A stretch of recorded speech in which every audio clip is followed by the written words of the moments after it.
બનાસકાંઠાના વિભાજન કરતાની સાથે કાંકરેજ તાલુકાના અંદર ઉગ્ર 3 દિવસથી વિરોધ પ્રદર્શન થઈ રહ્યા છે।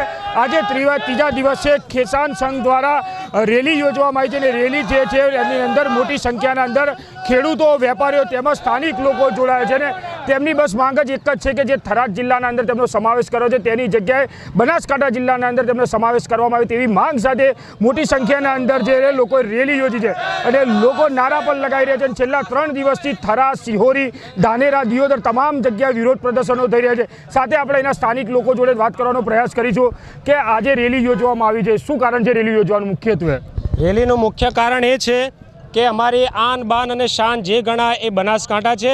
બનાસકાંઠાના હૃદયમાંથી જે નદી વહી રહી છે બનાસ નદી, એ અમારી ઓળખ છે અને કોઈની ઓળખ પોતાનાથી છીનવી લેવી એનાથી મોટો કોઈ અન્યાય આ દુનિયામાં કોઈ નથી અને એટલા માટે આ સ્વયંભૂ બધા લોકો ઉમટી પડ્યા છે અને આ પ્રથમ રેલી છે। આનાથી હજી આગળ બીજા કાર્યક્રમોની ઘોષણા થશે, સમિતિની રચના કરવામાં આવશે।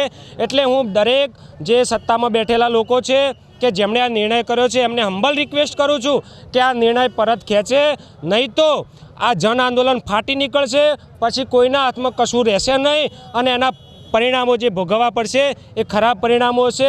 એટલે હું વિનંતી કરું છું કે આ તાલુકાની, આ જિલ્લાની શાંતિ સલામતી જળવાઈ રહે અને દરેકની ઓળખ જળવાઈ રહે, અસ્મિતા જળવાઈ રહે, એટલા માટે પ્રેમથી આ નિર્ણય પરત ખેંચો અને અન્યાયકારી જે નિર્ણય કર્યો છે એને પાછો ખેંચો અને અમારા બનાસકાંઠાની અંદર યથાવત રાખો એવી અમારી વિનંતી છે। સાથે એક દાદા પણ છે। દાદા, આજે જે થરાદ જિલ્લામાં તમને સમાવેશ કરવામાં આવે છે તેને લઈને વિરોધ કરી રહ્યા, શું છે? અમારો જે કોંગ્રેસ તાલુકો છે, બનાસના પટમાં રહેલો છે। બનાસ નદીએ અમને જન્મ આપ્યો છે। બનાસ નદી અમને મુકાયમની જે અમારી જીવન દોરી છે અને અમને પૂછ્યા વગર, આખા તાલુકાની સંમતિ વગર ડાયરેક્ટ થરાદમાં ખુશી કર્યા। થરાદમાં 100 કિલોમીટર ત્યાં દારૂના બોર્ડરમાં અમારે નહીં જતો, શિક્ષણવાળો તાલુકો છે। અમારે બનાસકાંઠામાં રહેવું છે, અમારે બનાસ છોડવાના નથી। ઉગ્ર વોદન કરીશું, ઓજનો ઓગલા પણ ન્યા લીધા અમે ચપવાના નથી। હું કિસાન સંઘનો પ્રતિનિધિ બોલું છું। આપણા સાથે વિદ્યાર્થી નેતા પણ છે।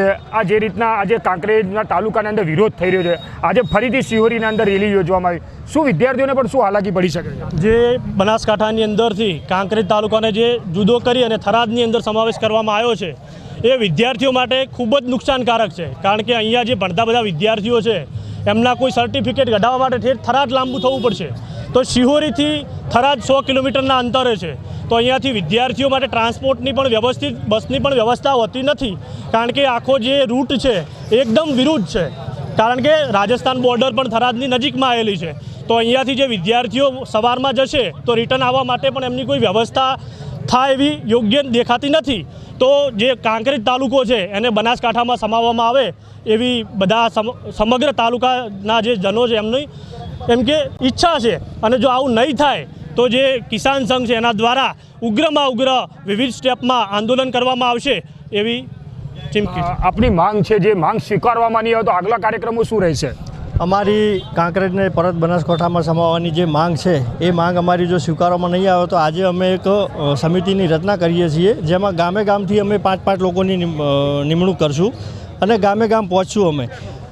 ત્યારબાદ અમે કાંકરેજ તાલુકાનું એક મહાસંમેલનનું આયોજન કરશું અને મહાસંમેલન રૂપી સરકારને રજૂઆત કરશું। તેમ છતાં પણ જો સરકાર નહીં સાંભળે તો અમે રસ્તા રોકો આંદોલન કરશું। નેશનલ હાઈવે અહીંયા અમારો કાંકરેજનો 27 નેશનલ હાઈવે ચાલે છે। નેશનલ હાઈવેને અમે ચક્કાજામ કરશું। સરકારને ઘૂંટણીએ પાડવા માટે અમારાથી બનતા બધા પ્રયત્નો કરશું જ્યાં સુધી અમારો જે જિલ્લો પરત અમને બનાસકાંઠા નહીં આપવામાં આવે ત્યાં સુધી। આપ જોઈ શકો છો મોટી સંખ્યાના અંદર ખેડૂતો તેમજ વેપારીઓ, સ્થાનિક લોકો જે કાંકરેજ તાલુકાના છે રેલીના અંદર જોડાયા છે અને તેમની બસ માંગ એક જ છે, અમારો જે તાલુકો છે જે કાંકરેજ તાલુકો ક્યાંક એને બનાસકાંઠા જિલ્લાના અંદર સમાવેશ કરવામાં આવે। જો આગામી સમયના અંદર જો કોઈ નિર્ણય કરવામાં નહીં આવે તો રસ્તા રોકો આંદોલન પણ થઈ શકે છે, તેનાથી પણ વધુ ઉગ્ર આંદોલન પણ આગામી સમયના અંદર થઈ શકે છે। એટલે હાલ તો સ્થાનિક લોકોની માંગ એક જ છે કે ફરીથી અમને બનાસકાંઠા જિલ્લાના અંદર સમાવેશ કરવામાં આવે તેવી હાલ તો માંગ કરી રહ્યા છે।